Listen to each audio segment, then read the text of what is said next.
Latest எபிசோடுகளை விளம்பரங்களே இல்லாமல் காணுங்கள். இந்த சுத்தி வளைச்சி நீதி நேர்மை பேச்செல்லாம் வேணவே வேணாம். நேரா உண்மையை பட்டுன்னு சொல்லு. அப்பதானே எல்லாருக்கும் உன்னை பத்தி உண்மை தெரியும். டேய், என்னடா உண்மை? என்ன சொல்ற? ஏதாவது தப்பா பேசிட்டு இருக்காத. செந்திலு, நான் சரியாதான் பேசிட்டு இருக்கேன். உன் பொண்டாட்டிக்கு நம்ம குடும்ப ஆட்கள் முக்கியமே கிடையாது. அவங்க குடும்ப ஆளுங்க தான் முக்கியமா. அவங்க கஷ்டப்படக்கூடாதுன்னு கான்ட்ராக்ட அவங்க குடும்பத்துக்கே கொடுத்துட்டாங்க. இந்த நீதி நேர்மை கரஸ்பாண்டன்ட் கான்ட்ராக்ட் எடுக்க நான் ஸ்கூலுக்கு போயிருந்தப்ப அவங்க அண்ணனும் கான்ட்ராக்ட் விஷயமா அங்க வந்திருந்தான். அப்பவே எனக்கு தெரிஞ்சு போச்சு இந்த கான்ட்ராக்ட் நமக்கு கிடைக்காது. இப்ப அதே மாதிரி தானே நடந்துச்சு. கான்ட்ராக்ட் அவங்க அண்ணன் இளங்கோக்கு தானே அவ கொடுத்தா. என்னதான் இருந்தாலும் அமுதாவுக்கு அந்த கூட பிறந்த பொறுப்பு தானே முக்கியம். நான் யாரு? புருஷனோட தம்பி தானே.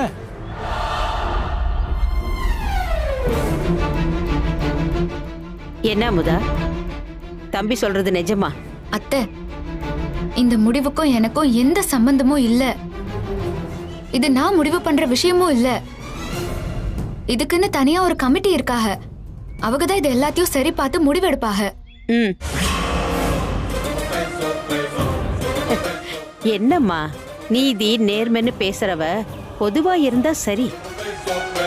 இப்படி உன் குடும்பத்துக்காக பண்ணலாமா? இது என்ன அர்த்தம்? மா, என்ன அர்த்தம்னா அவங்க குடும்பம் நல்ல குடும்பம், நேர்மையான குடும்பம். நம்ம குடும்பம் ஃப்ராடு குடும்பம்னு அர்த்தமா? அத்தை, எங்க அண்ணனுக்கு கான்ட்ராக்ட் கிடைச்சதுல ஏன் பங்கு சத்தியமா இல்ல. என்ன நம்புங்க அத்தை.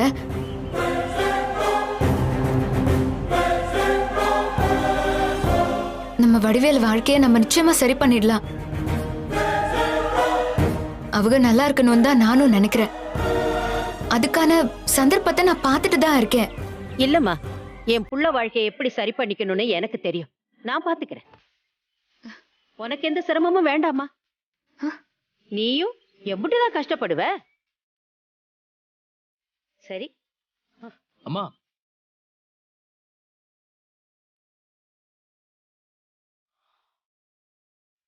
என்னம்மா?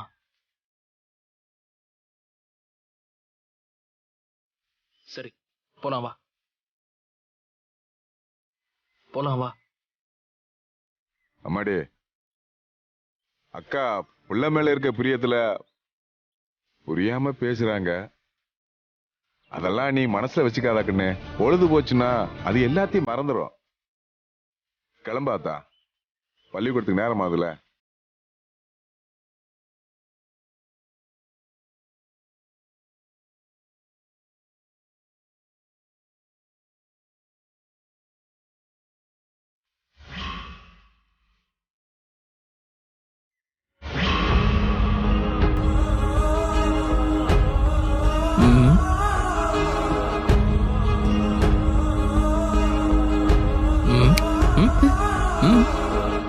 என்ன வாத்தி, லஞ்ச் அவர்ல சாப்பிடாம கையில டிஃபன் பாக்ஸ் வச்சுட்டு இங்க என்ன பண்ணிட்டு இருக்கிய? நான் ஒண்ணு நினைச்சேன், அது சரியா தான் இருக்கு.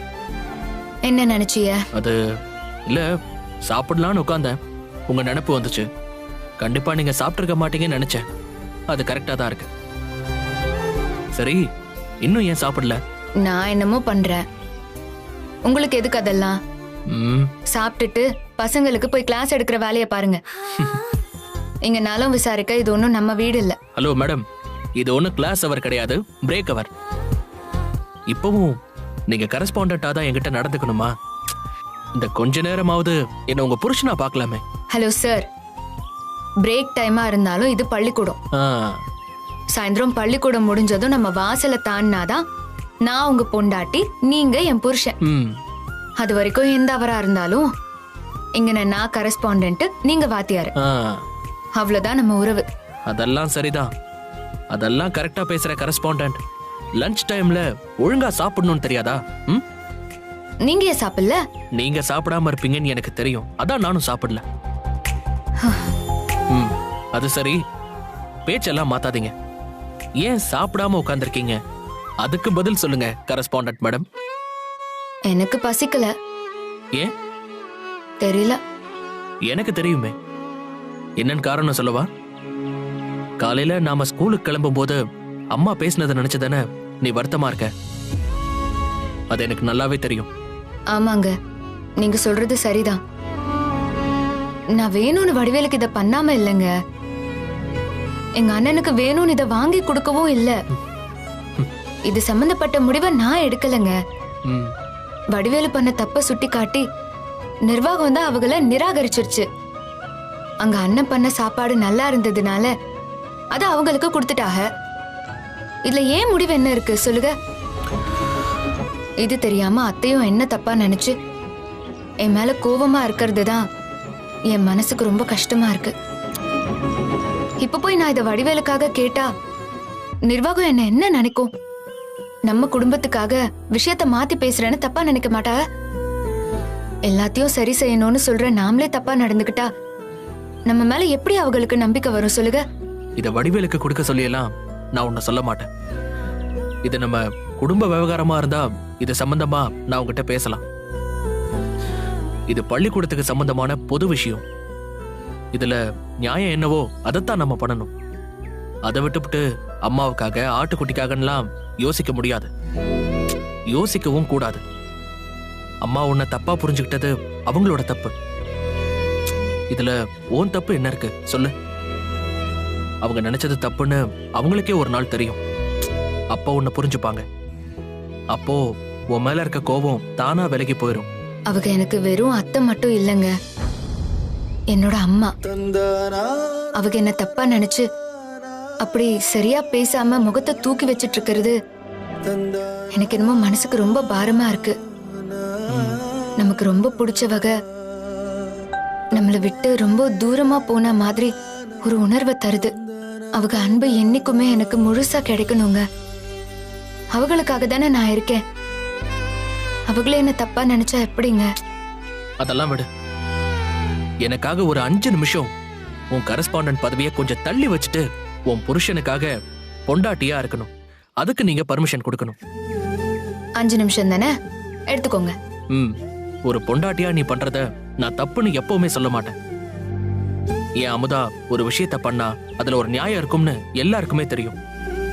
அதே மாதிரி அவளும் புருஷன் பேச்ச மதிக்கிறவ. அவரு என்ன சொன்னாலும் கேப்பா. கேப்பல்ல? கேப்பல்ல? கேப்ப. அப்போ உன் புருஷன் நான் சொல்றேன் மனசுல இருக்கிற கவலையை தூக்கி ஓரம் வச்சுட்டு வயித்த காய போடாம மரியாதையா சாப்பிடு. இல்ல, எனக்கு பசிக்கல. ஹலோ, இப்ப நீங்க சாப்பிடுறீங்க, இல்லனா நான் ஊட்டி விடுவேன். சார், இது பள்ளிக்கூடம், உங்க வீடு இல்ல. நான் உங்க பொண்டாட்டியும் இல்ல, கரஸ்பாண்டன்ட். ஊட்டி விடுவாங்களாம், ஊட்டி. மேடம், என்ன மறந்துட்டீங்களா? நீங்க எனக்கு 5 நிமிஷம் பர்மிஷன் கொடுத்திருக்கீங்க. இப்ப நான் உங்க புருஷன், நீங்க என் பொண்டாட்டி. என்ன அதுக்குள்ள மறந்துட்டீங்களா? நீங்களே பர்மிஷன் கொடுத்துட்டு அதை வாபஸ் வாங்கினா என்ன அர்த்தம்? முதல்ல சாப்பிடுங்க. சாப்பிடு. அது இல்லாட்டி என்ன, இது இருக்கே 2 பாக்ஸ்லயும் ஒரே சாப்பாடு தான் இருக்கு.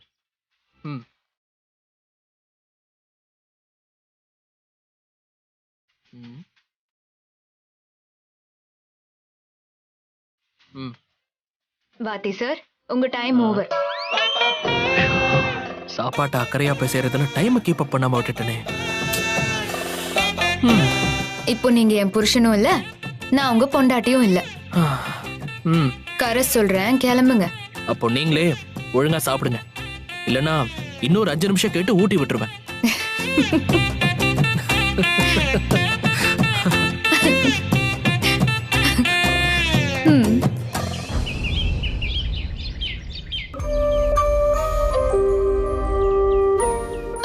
அத்தை,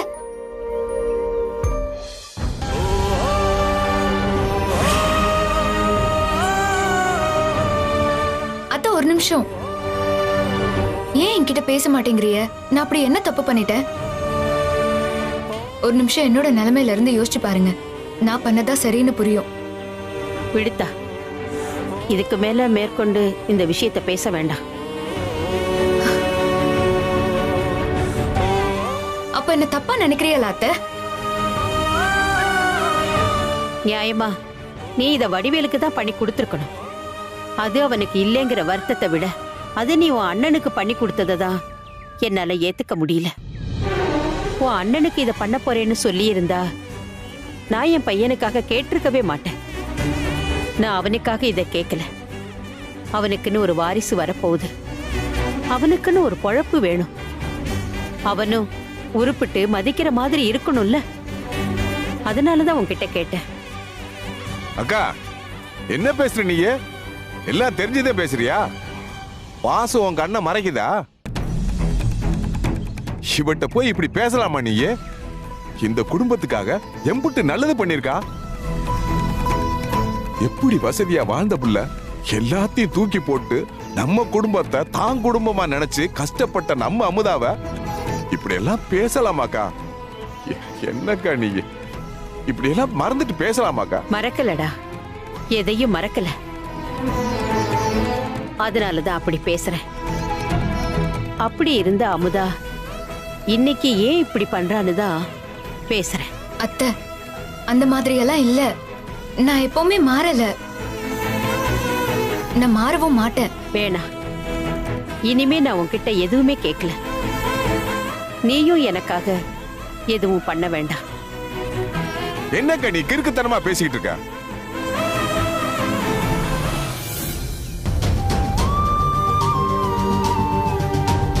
அக்கா, செல்வண்ணே வர்றாரு. அவர் முன்னாடி மூஞ்சியை தூக்கிட்டு நிக்காத. வா வாங்க வாங்க. வணக்கம். வணக்கம்மா. நல்லா நல்லா இருக்கீங்களா? இருக்கேண்ணே. அதானே, அமுதா புள்ள இருக்கிற இடத்துல எல்லாரும் நல்லா இருக்குன்னு அவன் நினைப்பா. அப்ப நீங்களும் நல்லா தானே இருப்பீங்க இல்ல? அமுதா மாதிரி ஒரு மருமவ கிடைக்க நீங்க தான் கொடுத்து வச்சிருக்கணும். ஏத்தா, கேள்விப்பட்டேன் பள்ளிக்கூடத்துல நேத்து நீ பிச்சு பெடல் எடுத்து விட்டியாம்ல. சொந்த பந்தம் எதையும் பார்க்காம எல்லாருக்கிட்டையும் ஒரே மாதிரி நேர்மையா நடந்துக்கணுங்கிறேன்.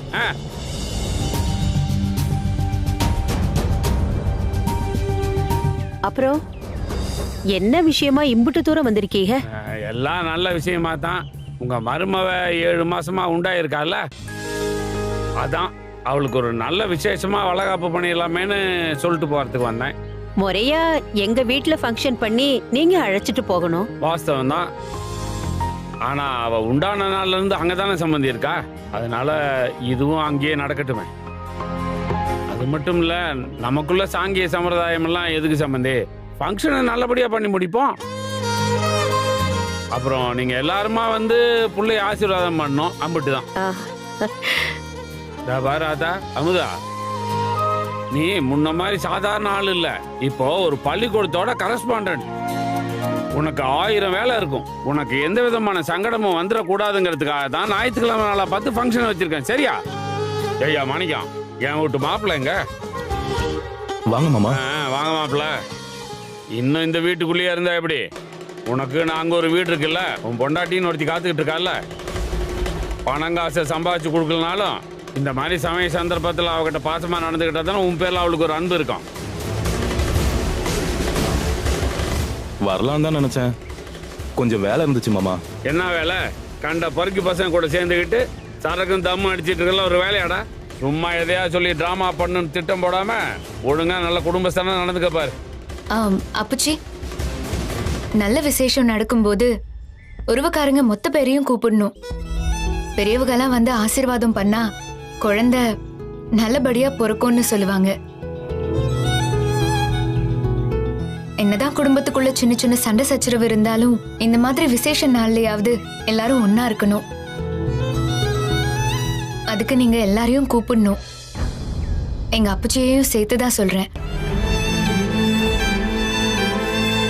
அது சரி, உன்னை சொன்னா அப்புச்சிக்கு பிடிக்காது, அது இவன்னா சுத்தமாவே பிடிக்காது.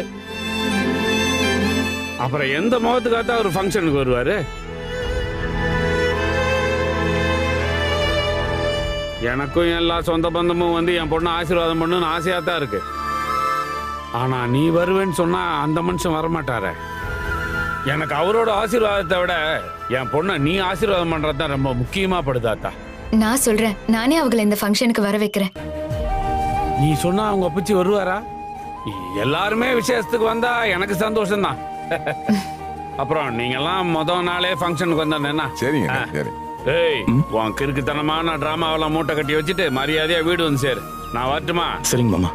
வரேன். வாங்க. வரேன் சம்பந்தி. வாங்கண்ணே. வராத்தா?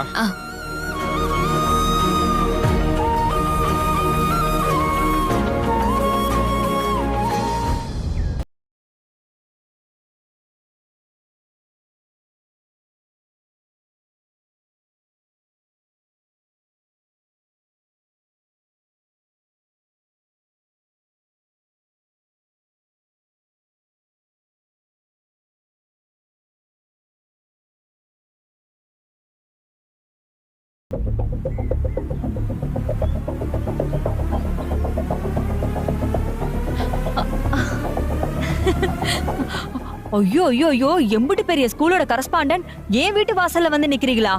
வாங்கம்மா வாங்க, உள்ள வந்து உட்காருங்க வாங்க. என்னடி இப்படி எல்லாம் கூப்பிடுவேன் மரியாதை பண்ணுவேன்னு நினைச்சியா? நீ எம்பிட்டு பெரிய ஆளானாலும் எனக்கு என்ன, என்னைக்கு இருந்தாலும் இந்த நாகுவுக்கு கீழதான். இந்த ஊர் வேணா உன்னை தலையில தூக்கி வச்சு கொண்டாடலாம். என்னை பொறுத்த வரைக்கும் நீ ஒரு படுக்காத முட்டாள். இப்போ உன் பக்கம் ஏதோ அதிர்ஷ்ட காத்து அடிக்கிறதுனால நீ மேல பறக்கிற மாதிரி இருக்கு. காத்து நின்னுடுச்சு, தரையில விழுந்து கிடப்ப. புரியுதா? ஆமா, இப்ப எதுக்கு இங்க வந்து நிக்கிற? உன்னை யார் வர சொல்லி இங்க வெத்தலை பாக்கு வச்சு அழைச்சா? நீ பாட்டுக்கு ஊர்ல இருக்கிறவங்க கிட்ட எல்லாம் பிரச்சனை பண்ணிட்டு இதுவும் எங்க வீடுதான்னு கோத்து விட்டு போலான்னு வந்தியா? சொல்லுடி, எதுக்கு வந்த? அப்பச்சியை பார்த்து ஒரு தகவல் சொல்லணும். ஆஹா, அந்த மனுஷனுக்கு வேற இவ மேல திரும்ப பாசக்கிருக்கு வேற வந்துருச்சு. இப்ப இவளை பார்த்தா அப்படியே 2 பேரும் பச போல ஒட்டிப்பாங்க. அப்புறம் இவங்கள பிரிக்கவே முடியாது. அவர் வரதுக்குள்ள இவளை விரட்டி விட்டுறணும். இங்க பாரு, நீ ஒரு ஆணியும் புடுங்க வேணாம், கிளம்பு. அவர் தான் உன்னை தான் மகளே இல்லைன்னு சொல்லிட்டாருல. நீ புருஷன் செத்ததான் நாடகம் ஆடும்போது கூட நான் கூட ஏதோ ஒரு முறைக்கு வந்தேன். உன் அப்பச்சி வந்தாரா? அதுல இருந்து தெரிய வேணாம் அவருக்கு உன் மேல கொஞ்சம் கூட பாசம் இல்லைன்னு. சாவு கூட வராத மனுஷனை எதுக்கு இப்படி பார்க்கணும்னு அடம் பிடிக்கிற? ஓ, அன்னைக்கு வந்து உனக்காக ஓட்டு போட்டு உன்னை ஜெயிக்க வச்சாகங்கிற திமிர்ல பார்க்க வந்தியா? அது உன் மேல பாசத்துல போட்ட ஓட்டு இல்லைன்னு அன்னைக்கே மூஞ்சில் அடிச்ச மாதிரி சொன்னாரே உன் அப்பச்சி. அப்புறம் எந்த முகத்தை வச்சு இப்ப பார்க்க வந்திருக்க? போடி முதல்ல, போடின்னு சொல்றேன்ல. அன்னைக்கே நான் அவரை கூப்பிட்டு சொல்லிட்டேன். அவரு இன்னைக்கு வரேன்னு சொல்லியிருக்காரு அப்பச்சி. சரி, அவரு வந்த உடனே நம்ம என்ன ஏதுன்னு பார்த்து பேசிப்போம். அது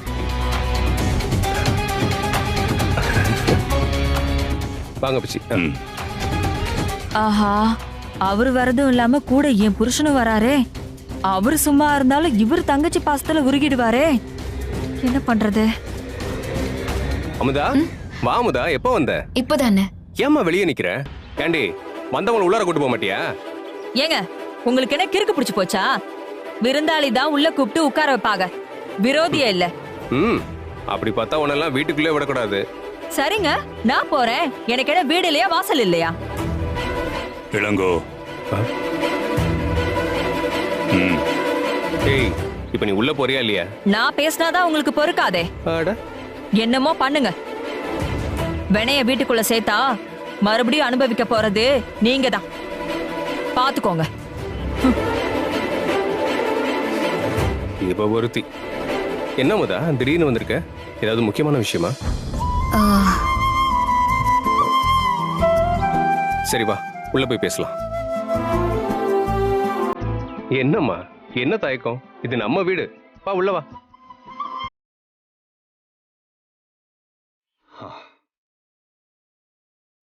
சரி சரி, வர சொல்லு.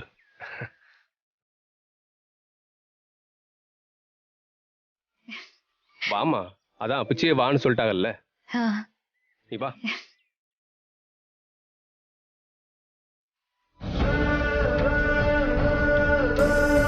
மாமா உட்காரு. நாகு, குடிக்க ஏதாவது கொண்டு வா. ஐயோ இல்லண்ணா, அதெல்லாம் எதுவும் வேண்டாம். இருமா, சொல்லு, ஏதாவது முக்கியமான விஷயமா? இல்லனா நீ வீடு தேடி வரமாட்டியே? தயங்காம சொல்லுமா. எல்லாம் ஒரு நல்ல விஷயமா தானே? அட நல்ல விஷயம்னா சொல்லுமா, நாங்களும் சந்தோஷப்படுவோம்ல. அது ஒன்றும் இல்லைண்ணே, எங்க குடும்பத்துல ஒரு ஃபங்க்ஷன், அதுல அப்புச்சி நீங்க எல்லாரும் வந்து கலந்துக்கிட்டா நல்லா இருக்கும். அப்படி என்னம்மா நல்ல விஷயம் சொல்லு. என் குழந்தை வடிவேலு பொண்டாட்டிக்கு இப்போ 7வது மாசம். அவங்க வளகாப்பு பண்ண போறாங்க. எங்க குடும்பத்துக்கு வாரிசு பிறக்க போகுது. அதுக்கு நீங்க எல்லாரும் வந்து வாழ்த்தணும். செல்வா அப்புச்சி வந்து எங்களை அழைச்சிட்டு போனாங்க. அவங்க அப்புச்சி எப்படி வந்து ஃபங்க்ஷனுக்கு கூப்பிடுறதுன்னு ரொம்ப தர்ம சங்கடமா ஃபீல் பண்ணாங்க. அதே சமயம் அப்புச்சி வந்து ஆசீர்வாதம் பண்ணணும்னு ஆசைப்படுறாங்க. அதான் அவங்க கிட்ட அப்புச்சிய நான் போய் அழைச்சிட்டு வரேன்னு சொன்னேன். அப்புச்சி, அந்த வடிவேலு மேல இருக்கிற கோவத்துல நீங்க இந்த ஃபங்க்ஷனுக்கு வராம இருந்துராதிய. இது செல்வா அப்புச்சியோட வீட்டு ஃபங்க்ஷன். இதுல நம்ம குடும்பத்தோட கலந்துக்கணும். அப்புச்சி ஏண்டி அந்த திருட்டு பயலுக்கு பிறக்க போற குழந்தைக்கு நாங்க வந்து ஆசீர்வாதம் பண்ணணுமா? நல்லா இருக்குடி அம்மா உன் நியாயம். அவன் எத்தனை தடவை மாமாவை அசிங்கப்படுத்திருக்கான். அவன் ஃபங்க்ஷனுக்கு நாங்க வரணுமா? மான ரோஷம் இருக்கிறவங்க யாராச்சும் அங்க போவாங்களா? உனக்கு ஒரு விசேஷம்னாலே நாங்க வர யோசிப்போம். இதுல உன் குடிகார குழந்தை விசேஷத்துக்கு நாங்க வரணுமா?